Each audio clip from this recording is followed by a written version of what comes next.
kulanti wacan oo wanaagsan daawadayaal idil ahaantiin bay khiyaarta hawada nagala xidhiidhay meel kasta oo aad dunida ka joogtaan waa mar kale iyo xubinteennii faaqidaada waxaana daawadayaal barnaamijkeena oo xiiso badan aan ku qaadaa dhigi doonaa hadduu rabbi idmo qodobo xiiso badan oo ay ka mid yihiin taliyihii hay-adda nisa bakaal kooke ee gobolkaasi gado oo shirqo lagu dilay waxaana daawadayaal barnaamijkeena aan ku faaqidi doonaa cidda ka dambeysay iyo cidda farta lagu fiiqahayo oo aan xog idinka hayn oo aad kaga bogan doontaan barnaamijkeena. maamulka puntland ayaa qabanqaabinaya shir ka dhana dowladda federaalk ee soomaaliya kaasi oo ay isugu tegayaan magaalada garowe madaxweyneyaasha ama maamul goboleedyada dalka soomaaliya waxaana haatan gaadhay madaxweynaha koonfur galbeed cabdicasiis lafta gareen iyo madaxweynaha galmudug qoorqoor waxaana la rajeynayaa qaar kaleoo kamid a inay gaadhaan meesha uu ku gacan saydhay madaxweynaha jubbaland axmed maxamed islaan axmed madoobe. waxaa kaloon daawadayaal barnaamijkeena aan diradda ku saari doonaa dagaal xoogan oo ka dhacay gobolka hiiraan kaasi oo la sheegayo in kooxda al-shabaab looga dilay tiro badan oo kamid a dagaalyahanadooda. dhanka kale waxaan iyadana ku qaadaa dhigi doonaa dalkaasi qatar warar xiiso badan oo naga soo gaadhay ayaan meesha ka maqnayn. waxaa barnaamijka ila falanqeyn doonaa saaxiibka igoono inta badan ka faallooda arrimaha koonfurta dalka soomaaliya. waxaana rajeyneynaa barnaamijka inaad saaxiibadiin la wadaagtaan oo aada sii shargaraysaan idinkoo ku mahadsan dhegeysigiina annagoo aada idiin soo dhaweyneynaa balse barnaamijkeena aan gudagale kusoo dhow gooni. fargodo waa mahadsan tahay haddaan kol marno saakay waxaa la dilay taliyihii nisa ee gobolka gado ninkaas oo ah nin aada awood ugu lahaa gobolka gado. marka waxaa laleeyahay taliya bakaal kooke qaraxii loo dhigay aad iyo aad ayaa shaki fara badan u hareeyey. taliyahan waxaa leeyahay qaraxii gaarigiisa ayaa loogu xiray waxaana la dhaadhaawacmay nin kale isagana oo lagu magacaabo isha kaniini oo isagana gobol gado wax ka ahaan jiray. laakiin waxaa laleeyahay qaraxaas shaki fara badan hareeyey. waxaa ninkan taliyaha nisa ee gobolka gado saaxiib dhow ay ahayn mahad maxamed salaad iyo madaxweynihii hore maxamed cabdullaahi farmaajo iyo faad yaasiin xaaji daahir waa dadka uu aad ula shaqeyn jiray ninkaas maadaama uu nisa ahaa. marka waxaa laleeyahay gobolka gado inuu hoosgeeyo dowladda federaalk soomaaliya ayuu ogolaa wuxuu diidanaa in gobolka gado ay hoos tagto maamulka jubbaland. marka dhinacyo badan ayaa ninkan looga shakinaya dilkiisa. waxaa laleeyahay canjeex ninka gobolka gado u qaabilsan maxaa laleeyahay dowladda federaalk soomaaliya asi naftigiisa waxaa laleeyahay shaki fara badan ayaa laga dhaliyay maadaama hadda ka hor isku dhaceen isku qabsadeen lacago laga qaado canshuur ah oo magaalada dolow dadka laga aruuriyey iyo baabuurta ayay isku qabsadeen. taas shaki ayaa ka jiro oo canjeexaas waa looga shakisan yahay. waxaa kaloo looga shakisan yahay jubbaland oo ayadana aada u diidaneed ninkan iyo noloshiisa. waxaa kaloo looga shakisan yahay hay-adda nisa naftirkeeda inay si kale isku asasiinayeen shabaab waa looga shakisan yahay oo iyaga dhinacood ka raadinaya mahad salaado taliyaha nisa waa looga shakisan yahay. marka ninkan shakiyaad fara badan ayaa hareeyey laakiin waxaa si toosa loogu eedeynayaa in raggan macnaha intooda badan shabaabka ay qaraxan dhigeen laakiin qaabka loo adeegsaday lama oga. waxaa laleeyahay haddana ninkan wuxuu saaxiib dhow la ahaa oo hadda akoonadii nisa gobolka gado xiray ninka mahad salaado saaxiib la ahaa. amarka mahad salaad ayuuna ku shaqeynaya bakaal kooke maadaama dowladii horena oo si toos ula shaqeyn jiray. marka bakaal kooke waxaa leeyahy waa nin culus gobolka gadana awood ku lahaa ciidamo badan staff badanna lahaa laakiin qaraxa waxaa lagu xiray gaarigiisa assassination inay tahay oo shaki fara badan hareeyen. wararku waxay sheegayaan in aada loogu dhigay qaraxaas mid qof uu dhigayba in qaraxaas oo loo dhigay dhankay noqotaba meesha noqotaba ha ka imaadee laakiin qaraxaas in loo dhigay oo asaga loogu talagalay oo kii shabaab xataa oosan ahayn la sheegaya fargodow. arrintan soo lama dhihi karo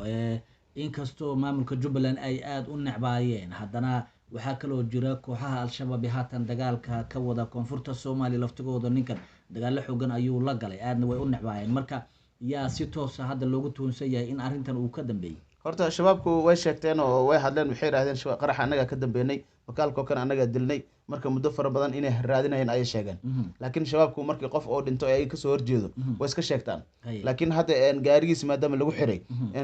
luuq meel u dhowna lagu dilay oo suulle meel lagu magacaabo luuq u dhow degmada luuq u dhow ayaa lagu dilay. dadka warar waxay isla dhex marayaan in gobolka gado la yiri soo aad luuq oo kasoo tag dolow. marka waxyaaba warar fara badan isla dhex maraya shakiya keenaysaa. marka waxaan dhan walbay jirto ilaaha naga og laakiin warar fara badan la is dhex marayaa inuu shaki jiro meel uu ka imaadaba ninkaas in dilkiisa la qorsheeyey ama dowladda ha qorsheyso ama canjeex oo gobol gada haysta ha qorsheeyo ama shabaab ha qorsheeyaan ama axmedow ha qorsheeyo meelay noqotaba ninkan meel ayaa loo qorsheeyey dilkiisa gaarigiisana loogu xiray. waxaa umay meel dheer lagama soo aadin dadka staffka xataa inay gaariga ku xiraan loo malaynaya. waad mahadsan tahay baaritaanada daawadayaal ka soo baxaa. waxaan kugu dari doonaa waxaan kugu dari doonaa mahad salaad uu tacsiyey shacabkii uu ka baxay iyo maamul gobol gado intaba uu tacsiyey wuxuu kaloo u tacsiyey qoyskii uu ka baxay bakaalka oke waxaa kale isheeg oo leeyahay baaritaan deg deg waa in lagu sameeyaa dhibkii dadkaas geystay iyo qaabka u dhacay wuxuu amray in si deg dega loogu sameeya haddaan lagu sameynina tilaabo sharci ay dowladda federaalk soomaaliya ka qaadi doonto micnaha dadka dhibaatadaas geystay haddaan dadka looga shakisan yahay aan la baarin go-aanna laga gaarin inuu tilaabo qaadi doono gooni waad mahadsan tahay daawadayaal haddii aan u gudubno qodobka xiga ee aan barnaamijkeena ku qadadhigi doono waa shir ka furmi doona magaalada garowe oo la sheegayo in looga soo horjeedo dowladda federaalk ee soomaaliya hogaaminayo madaxweyne xasan sheekh maxamuud. shirkan sida aada hordhacaba ku maqlayseen waxaa baabulaya madaxweynaha puntland saciid cabdulaahi deni waxaana magaalada garowe gaadhay madaxa ugu sareeya koonfur galbeed cabdicasiis lafta gareen iyo madaxweynaha qoorqoor. haddaba gooni arrintan maxaa lagu fasiri karaa oo kasoo bixi doona shirkaasi ka dhanka ah dowladda? horta qoorqoor jabuuti ayuu joogaa weli meesha mau gaarin laakiin inuu kusii socda la sheegayaa laakiin ninkii la yidhaahdo lafta garan wuu gaaray qoorqoorna wuu ku biiri doonaa sida warka nagu soo gaarayaan marka waxaan waa heshiis puntland ayaana ka dambeyso waxaana lagu dhabarjibin doonaa sidaan warkan hore u sheegnay xasan sheekh maxamuud iyo deni way kala tageen meel xun ay arrintooda gaartay marka wuxuu sameysanayaa isbahaysi maamul goboleedyada ah marka waxa ugu badan oo ku sameyn kara dowladda oo ku attack gareyn kara waxaa waaye in baarlamaanka gudaha ku jiro oo maamul goboleedyada laga soo doortay inuu ku kiciyo dowladda marka taas ayay qorshoodu yahay marka qorqoorna awalba uu raadinayo meel oo usoo maro dowladda xasan sheekh maadaama askilis banaanka soo dhigi waayo oo dagaalkii ka socday gobolada soomaaliya oo micnaha gardaameynaya qaab oo dad oo gurubeys la sameysto oo dowladda uga soo horjeesto uu raadinayo haddana wuu helay wuu ku biiray haddana waxaa leeyahay ugu dambeyntiin go-aan ay soo saari doonaan qodobada kasoo bixi doonaa la ogaan doonaa deni waa kii habeen hore la neefneefsanayay in dowladda federaalk soomaaliya ay fashilan yihiin ciidamada dowladda inay yihiin cabtoy waxyaaba fara badan oo ceeba waatuu ka sheegay warbaahinta marka ninka saciid cabdullahi deni la yirahdo waa nin la yaqaano dowlad walba imaadana inuu cunaha qabto jecel yahay tubadiisa asaga inuu xiriirto jecel yahay tubadiisa u xiriir weysana in maamul goboleedyada ay dowladda uu ku diro jecel yahay gooniyo waad mahadsan tahay. dhanka kale daawadayaal waxaa jira dagaal xoogan oo ka dhacay gobolka hiiraan gaar ahaan deegaanka lagu magacaabo berxani. haddaba waxaan wax ka weydiinay dagaalkaasi iyo khasaaraha uu geystay gooni oo inta badan ka faallooda arrimaha koonfurta soomaaliya. gooniyo suu u dhacay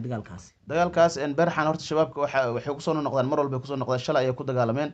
rag fara badana looga dilay maanta way kusoo noqdeen haddana ciidanka macusleyda joogo dowladda federaalk soomaaliya lama joogto marka maadaama ciidan macusleyda ay joogaan dadka dagaal ku huriyo dadka deegaankan ay yihiin shabaabka waxay isku dayaan mar walba berxan inay dagaalka ay ka geystaan dhanka webiga ayay kasoo tilaabeen waxayna sameeyeen in dagaal ay kusoo qaadeen beerxaano markay dagaal kusoo qaadeen ciidamada macusleydan oo u diyaarsanaayeen dagaal aada u qaraar oo faraha loo gubtay ayaa ka dhacay halkaasi waxaana la sheegaya in 28 shabaab ka mid ah in halkaas lagu dilay ciidanka macusleydan la sheegay in laga dilay 4 8 laga dhaawacay dagaal aada u qaraara meesha ka dhacay 4 horjoogo shabaab ka mid ah in meesha ku dhinteen la sheegaya bariyaha marka waxaa umalaysa shabaabkii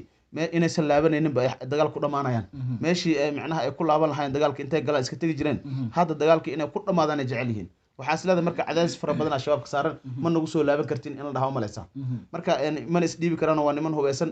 xabadna way galayaan marka shabaabka waxaa umalaysa in tafaraaruq fara badan dhexdooda ka jiro isqabqabsiga yimaaday saraakiishii oo iskala qaybsamay oo qaab qabiil isku kala qaybiyey caldheer oo lasoo xiriiray aa leeyahay beeshiisa mursade ninkii la yihahdo isagana mahadkaratay habar gidir oo la xiriiray rag fara badan oo raxween ayagana waxay la xiriireen lafta garaar iyo rag kale baasha qabiilaysi shabaabka isku bedeleen xaaladooda way daciiftay marka dhalinyaradii maadaama nolol adag ay ku jiraan oo cunto xataa aysan helayn oo hubkii iyo wixii ay ka daciif noqdeen inta yar horsaasta hayo ridaa meeshoona ku dhimana marka way ugu talagaleen inay shabaabku inay dhamaadaan